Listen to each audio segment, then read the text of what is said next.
So what's going on? Well, hi, Thomas. It's very nice to meet you. So I was doing some research on you. You're pretty busy. Yes. You're a singer, songwriter. That too. Songwriter too. Yeah. And did I see hat designer on there as well? Yes. I always have on a hat. I always have on a hat. Today, for some reason, I don't. That's so weird. But you know what? Look at my sweater.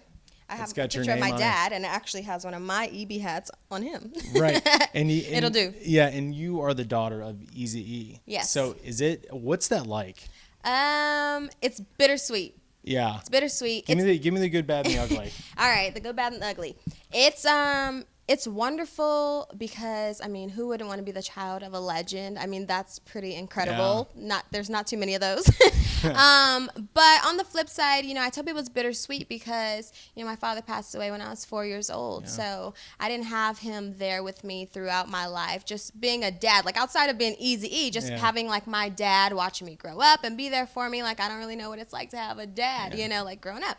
So on that side, it's like kind of sad, but not to make things too sad. It's very interesting and pretty cool. I get to hear cool stories all the time from people of how my father has impacted their life or inspired them, or people that knew him. They just give me these wonderful stories, and I love to hear them all the time. A lot of people come up to me and they're like, I don't know if this will bother you, just bringing up your dad.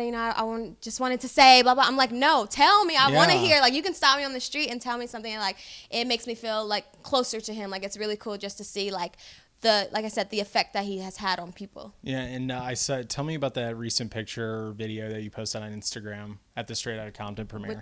The one with the game? Yeah. I was like, was that the game? I was like, oh, and I was at that premiere. Oh, were you? Where they had the DJs and everything outside, and that was cool. Pretty cool. The premiere was amazing. That was really phenomenal. I honestly think that, like, when my father was starting N.W.A and their whole career, I don't think that they even pictured one day that they will be having some biopic out, and it'll be the biggest biopic of all time, and and having this huge movie premiere. Like, that was pretty great. I really wish he would have been here to have seen that, but the picture, or the video rather, I posted on Instagram was I actually started a challenge for my Kickstarter campaign. I'll tell you a little bit more about that in a minute. That's for my documentary, A Ruthless Scandal, No More Lies. And as everybody knows, the game is a huge Eazy-E advocate and a big voice and representation of my father. When he started his career, he like everything's Eazy-E this, Eazy-E that. Like, he really inspired him. He even has like my dad tattooed on him. Like, everybody knows that. And he honestly, throughout the years, he has been like a big brother to me and a really good friend of mine. So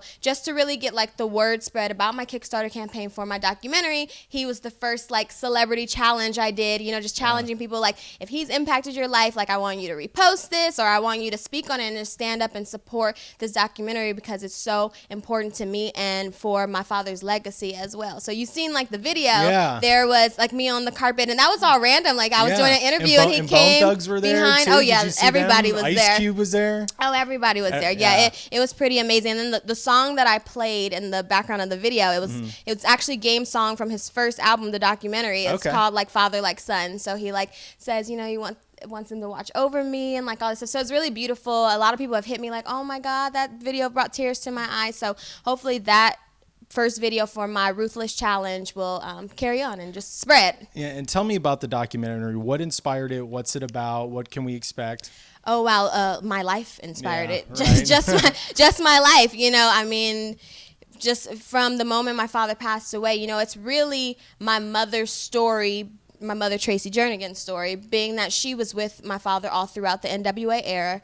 And, it just affected me after just losing my father. And I've literally spent my entire life trying to figure out what happened to him. And I just really want to spread the word and of the aftermath of his demise. Like, what happened? People don't even know what happened. Like, with anything, I'm talking about his family, his estate, his anything. People don't know. They just have heard this story. Oh, he died of AIDS, and now he's this legend on these T-shirts. Like, that's what people know. You know what I mean? So I was really grateful for Straight Outta Compton because it did give you more of an inside look of like who Eazy-E was and what he did for music and how accurate. And you said how accurate was that when you watch that, and from all the stories and from your mom and everything, was it spot on? I'm gonna give it a 75% accuracy rate.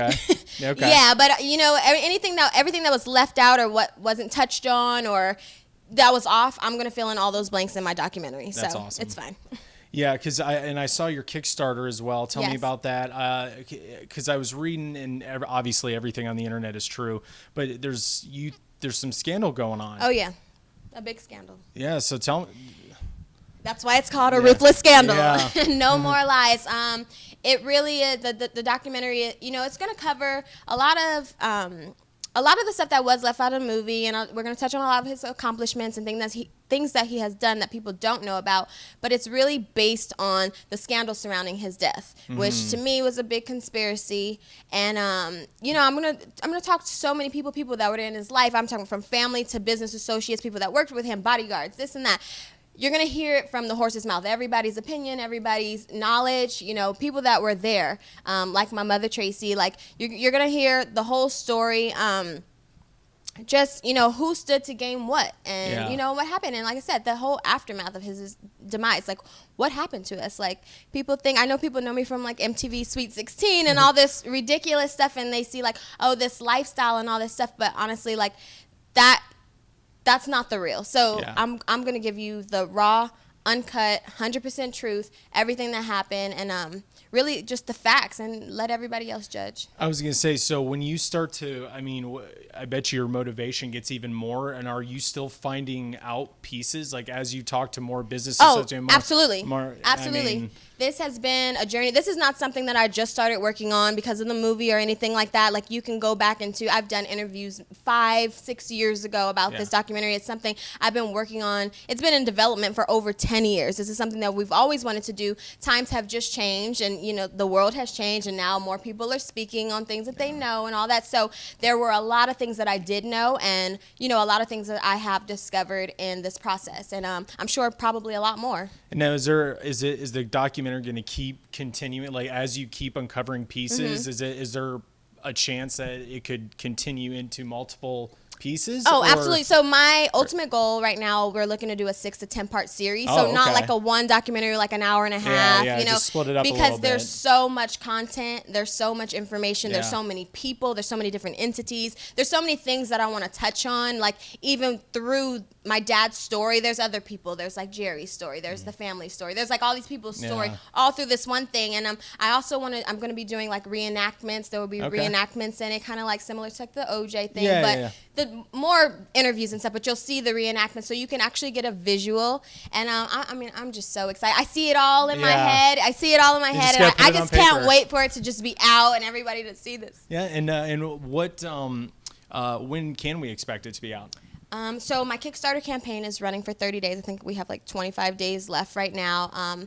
Outside of that, I do have some other situations kind of going on, and I'm really just looking to get out of pre-production right now and just get rolling. Like, you know, I have done some interviews already, and everything else is lined up. Hopefully within the next year, this will all be out. Gotcha. And and I kind of want to talk about your dad for a second. So what is there any story that sticks out in your mind that just really hits home to you, or that you think about every time his name keeps getting brought up, regardless of where you see it? As far as like a memory I have, or as far as like just him in general? Memory, honestly, I've told so many people this, but my like ultimate memory that just like stands out is my 4th birthday party, which is the last birthday party I shared with him.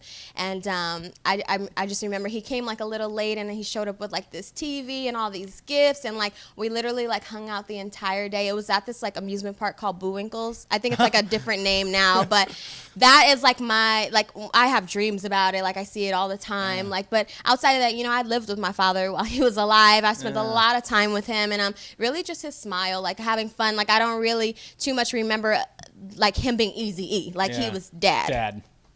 And last question is, as far as out of all the stories you've heard, whether it be from the game or Ice Cube or whoever it was in that circle, which one stands out as well?